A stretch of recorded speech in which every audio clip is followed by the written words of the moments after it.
All right, so it looks like Sony just released another lens, the 50mm f1.4. What's happening?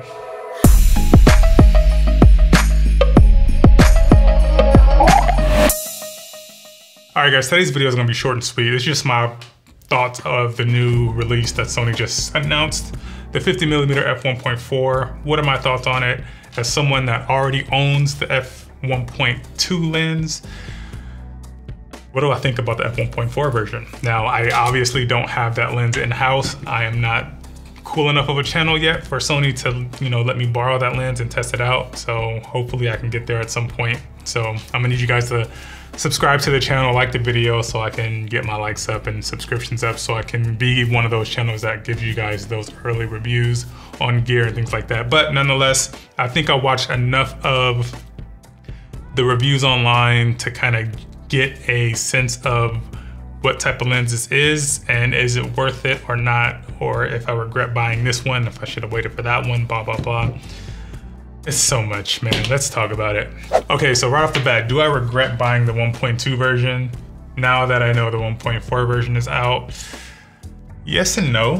What I mean by that is if I were to go back and I didn't own the f1.2 version of the 50mm lens and I was in the market for a 50mm, would I go with the 1.2 version or the 1.4 version? Honestly, I would definitely go with the 1.4 version just because the price point and it pretty much does all the things that the f1.2 version does and some things even probably better. In terms of the overall build quality and ergonomics, it's pretty much the exact same.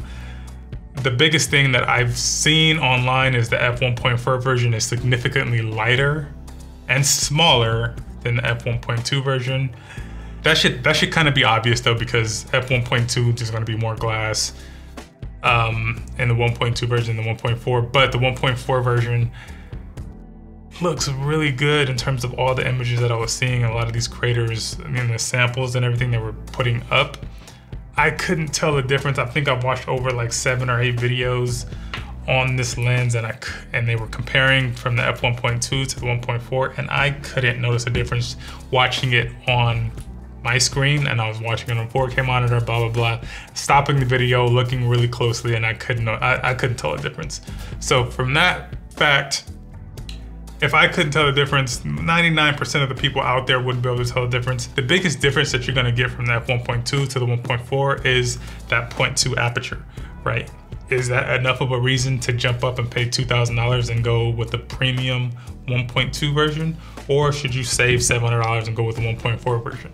If you're shooting both of these lenses wide open, depending on what kind of camera body that you're working with, you're not going to be able to tell the difference. I mean, yeah, if you're really, really looking hard, you could tell that the 1.2 version is gonna give you a little bit creamier background, a little better bokeh, but unless you're comparing them side by side, you're not gonna be able to tell the difference. So just from that factor alone, the 1.4 version pretty much is the obvious choice in this situation because again, it's gonna be a lighter lens, it's gonna be smaller, it's gonna be $700 cheaper.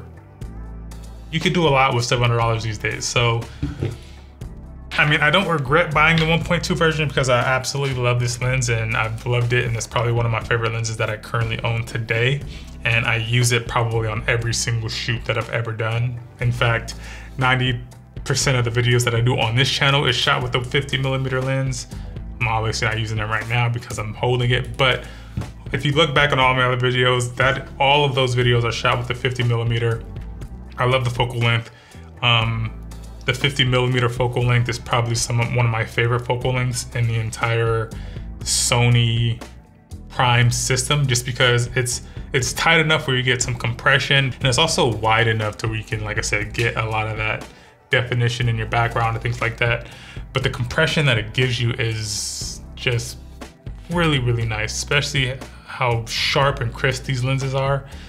You can't really go wrong. So I'm actually debating, because I love the 50mm so much, I'm actually debating if I should go ahead and spend that $1,300 for the f1.4 version and just have two 50mm lenses, because like I said, like if I'm doing a 2-camera setup type of situation where I'm shooting podcasts and stuff like that, I love having the same exact focal lengths for both angles. So that might be a reason why I would go ahead and pick up another 50mm lens, especially at that $1,300 price point, which is a phenomenal price point, especially for the bang that you get for your buck. It's something that should be a no-brainer, honestly. Just talking ergonomics, some of the key differences that I have seen online is the f1.4 version does come with a switch to lock off your aperture ring. That's pretty much the only difference I see on the body, other than the 67mm thread, as opposed to the 50mm as opposed to the 1.2 version has a 72mm thread. That's pretty much the only difference.